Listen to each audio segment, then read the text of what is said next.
أعوذ بالله من الشيطان الرجيم بسم الله الرحمن الرحيم قل ادعوا الله أو ادعوا الرحمن أيما تدعوا فله الأسماء الحسنى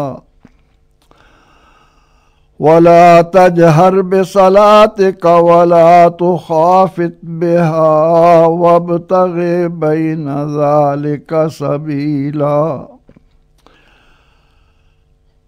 وقل الحمد لله الذي لم يتخذ ولدا ولم يكن له شريك في الملك ولم يكن له ولي من الذل وَكَبِّرْهُ تَكْبِيرًا صدق اللہ العظیم۔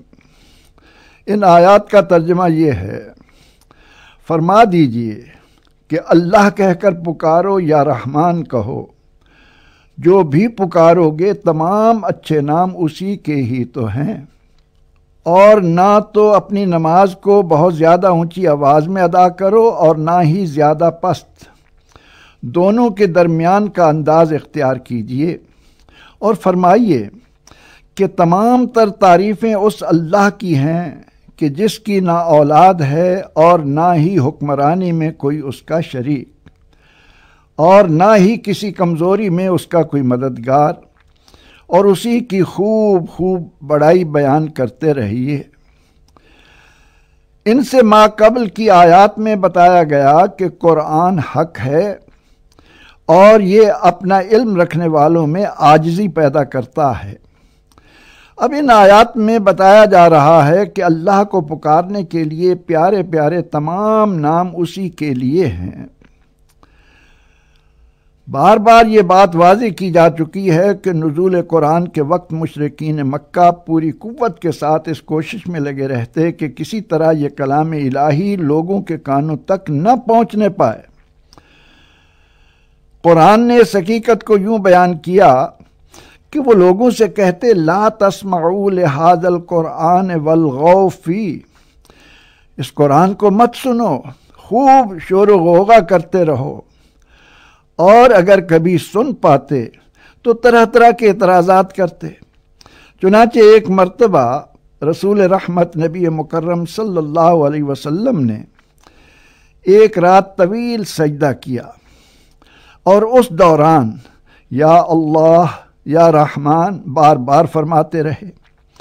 ابو جہل نے یہ سن لیا اور کہنے لگا کہ محمد صلی اللہ علیہ وسلم ہمیں تو کئی معبودوں کی پوجا سے روکتے ہیں اور خود دو کو پکارتے ہیں۔ اس کی اس غلط فہمی کو دور کرنے کے لیے رب العالمین نے یہ آیہ کریمہ نازل فرمائی، جس کی بدولت قیامت تک آنے والے منکرین رسالت پر واضح کر دیا گیا کہ اللہ اور رحمان الگ الگ معبود نہیں بلکہ ایک ہی معبود برحق کے یہ نام ہیں۔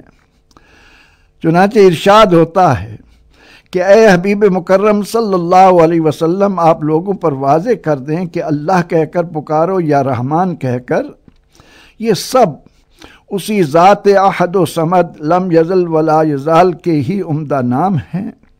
اسی پر اکتفا نہیں، اس کے تو کتنے ہی اچھے اچھے نام ہیں۔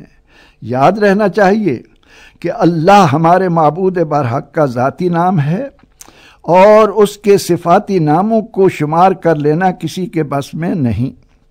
علماء اسلام نے قرآن و سنت کی روشنی میں 99 صفاتی نام کا انتخاب امت کو عطا کیا ہے۔ کیا ہی پیارے نام ہیں۔ جب کوئی خوش آواز مومن ان دل آویز ناموں کو زبان پر لاتا ہے تو ایک سما بن جاتا ہے، اور ایمان کی حلاوتیں دلوں میں ولولہ تازہ پیدا کر دیتی ہیں۔ اور کتنے خوش نصیب ہیں وہ اہل ایمان جو اپنے بچوں اور بچیوں کو یہ پیارے پیارے نام زبانی یاد کروا کر انہیں رسول اللہ صلی اللہ علیہ وسلم کے ارشاد کے مطابق جنت کا داخلہ آسان کر دیتے ہیں۔ بہر نو اس آیہ کریمہ نے دنیا پر واضح کر دیا کہ معبود برحق اللہ اپنی ذات، صفات اور افعال میں یکتا ہے، اور اسی ایک ذات کے بے شمار اچھے اچھے نام ہیں۔ ایسا ہرگز نہیں کہ جب اللہ کے لیے الملک، القدوس، العزیز، الحکیم، الخالق، البارئ، المصور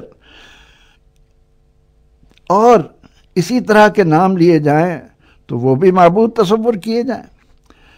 اس کے ساتھ ہی اس آیہ کریمہ میں رب کریم و رحیم، علیم و عظیم نے دوسری بات ہمیں یہ سکھلائی کہ قرآن حکیم کی تلاوت نماز کے دوران یا نماز سے باہر جب بھی کی جائے تو میانہ روی اختیار کی جائے، نہ تو بہت زیادہ اونچی آواز ہو اور نہ ہی بہت زیادہ پست۔ مشرکین و گستاخ لوگوں کی موجودگی میں جب نماز کے دوران بلند آواز سے تلاوت کی جائے گی تو انہیں موقع ملے گا اور وہ قرآن اور اللہ جل مجدہ کے متعلق گستاخانہ کلمات اور رویوں کا اظہار کریں گے جو کسی طرح پسندیدہ نہ ہوگا، اور اگر بہت زیادہ پست تلاوت ہوگی تو مومنین جب سن ہی نہ سکیں گے تو رہنمائی کیسے حاصل کر سکیں گے؟ اس لیے حکم دیا گیا کہ اس کے لیے درمیانی انداز اپنایا جائے۔ تلاوت کی گئی دوسری آیہ مبارکہ جو سورہ بنی اسرائیل کی آخری آیت ہے، اس میں پروردگار عالمین نے اپنے عبد کامل کی بدولت اہل ایمان کو توحید خالص کی نعمت حاصل ہونے پر شکر گزاری کی تعلیم دی۔ واقعتاً بنی نوع انسان کے لیے توحید باری تعالیٰ کو اس کی حقیقی روح کے ساتھ سمجھ لینا ایک نعمت عظمیٰ سے کم نہیں۔ اسلام کی آمد سے قبل پوری دنیا بالعموم اور جزیرہ عرب کے لوگ بالخصوص شرک میں مبتلا ہو کر انسانیت کے تمام اعزازات سے اپنے آپ کو محروم کر چکے تھے۔ وہ انسان جو اشرف المخلوقات ہے، احسن تقویم کے سانچے میں ڈھل کر مخدوم کائنات بن کر زمین پر اتارا گیا ہے، جس کی آخری منزل وہ ہے جس میں اس کے جد امجد یعنی حضرت آدم اور ان کی زوجہ حضرت سیدہ حوا کچھ دنوں کے لیے مقیم ہو کر وہاں کی ابدی لذتوں اور راحت و آسائش کے سامان کا نظارہ دیکھ کر اور لطف اندوز ہو کر آزمائش کی خاطر زمین پر اتارے گئے۔ وہ آزمائش سے غافل ہو کر آقا و مخدوم بن کر زندگی بسر کرنے کی بجائے اپنے ہاتھوں سے تراشی مورتیوں یا درختوں، سورج یا ستاروں یا آگ یا اور کسی چیز کو معبود بنا کر ان کے آگے جھکتا پھرے، یا کسی انسان کو اللہ کا شریک بنا بیٹھے۔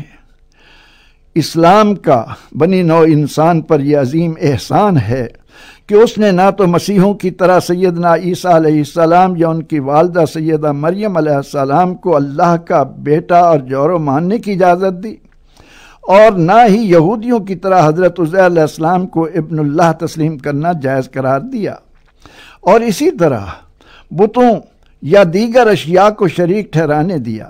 اعلان کر دیا کہ یہ سب صریح شرک ہے، اور شرک وہ ظلم عظیم ہے کہ اس کی بخشش کی تمام راہیں مسدود کر دی گئی ہیں۔ کتنا خوبصورت انداز ہے انسان کو اس کے حقیقی شرف کی طرف متوجہ کرنے کا کہ ارشاد ہو رہا ہے کہ اے میرے پیارے رسول صلی اللہ علیہ وسلم، آپ فرمائیں کہ تمام تعریفوں کا حقیقی مستحق وہ اللہ ہے کہ جس نے اولاد آدم یا فرشتوں یا جنوں میں سے کسی کو بیٹا نہیں بنایا، لڑکا ہونے کا اعزاز نہیں دیا۔ جن لوگوں نے اس معبود حقیقی کے لیے ایسی خرافات ایجاد کر رکھی ہیں، وہ ان کی اپنی احمقانہ، ظالمانہ، مشرکانہ سوچ کا نتیجہ ہے۔ یاد رکھو، وہ احد ہے، صمد ہے، حیٌ ہے، قیوم ہے، اور اس کی شان عظمت یہ ہے کہ وہ اکیلا زمینوں اور آسمانوں کا مالک و بادشاہ ہے۔ اس کی قوت و اختیار کی کیفیت یہ ہے کہ جب وہ کسی کام کے کرنے کا ارادہ کرتا ہے تو فرما دیتا ہے کن، یعنی ہو جا، اور وہ ہو جاتا ہے۔ وہ اونگ و نیند سے بے نیاز، اس کی نہ ابتدا نہ انتہا، لا تدرکہ الابصار کے مطابق عقل و شعور، فہم و ادراک، بصر و بصیرت، سب اس کی حقیقت و ذات جان لینے سے بے بس ہیں۔ اس کی مرضی و ارادہ، حکم و حکمت، علم و عظمت اپنی ہے۔ وہ کسی سے نہ مدد لیتا ہے نہ مشورہ۔ وہ مستور ہے مگر اس کی قدرت و عظمت کے نشان زمین و آسمانوں کی ایک ایک شے میں نمایاں و عیاں ہیں۔ وہ کسی کو اپنا بیٹا کیوں بناتا؟ اولاد آدم تو آکسیجن کی محتاجی سے پیچھا نہیں چھڑا سکتی۔ چہ جائے کہ پانی کے خزانوں اور سورج کی حرارت اور سیاروں کی کشش ثقل کی حقیقت پا سکے۔ اس کے ملک میں کوئی کیسے شریک ہو سکتا ہے؟ ذرا نظر دوڑاؤ کہ اس ملک میں موجود خزانوں میں سے کس خزانے کی اصل مقدار آج تک کوئی معلوم کر سکا ہو؟ یا میرا کرتے زر و سیم، ہیرے جواہرات کے انبار کا مالک بن کر انہیں اپنے ساتھ ہمیشہ کے لیے لے گیا ہو۔ جب سے یہ بادشاہی قائم ہوئی اس کے سارے خزانے وہیں رہے، دعوے دار بے نام و نشان ہوتے چلے گئے، کوئی تسلیم کرے نہ کرے۔ حقیقت یہی ہے کہ ہر گیا ہے کہ از زمین رویت، وحدہ لا شریک می گوید۔ زمین سے سر نکالنے والی گھاس کا ہر پتا اسی کے وحدہ لا شریک ہونے کا راگ الاپنے میں مست نظر آتا ہے۔ اس لا شریک مالک ملک کی شان عظمت و قدرت یہ ہے کہ ایسا نہ کبھی ہوا اور نہ ہوگا کہ وہ ملک چلانے میں کمزور پڑ جائے، کسی مددگار کا محتاج ہو جائے۔ حمد بھی ہر وقت اسی کی اور کبریائی بھی اسی کی۔ لہذا اے اولاد آدم، اپنی حقیقت، اپنی ابتدا، اپنی انتہا کو پہچان، اس کی عظمت و سطوت، ملک و ملکوت، عزت و عظیمت، ہیبت و قدرت کے سامنے سر نگوں کر کے حمد و شکر بجا لا اور بڑائی بیان کرتا رہے۔ صرف یہی صراط مستقیم ہے جس پر چل کر انسانیت کو اس کا شرف و وقار اور راستہ و منزل مل سکتا ہے۔ رب کریم و رحیم اپنے لطف و کرم کی بدولت ہمیں قرآن حکیم سے وہ رشتہ قائم کرنے کی توفیق بخشے کہ جس کی بدولت قرون اولیٰ کے مسلمانوں کو کامرانی اور سرفرازی نصیب ہوئی۔ آمین۔ وآخر دعوانا ان الحمد للہ رب العالمین۔ This program is the sole property of Pakistan Broadcasting Corporation, Islamabad. Piracy in this regard is illegal.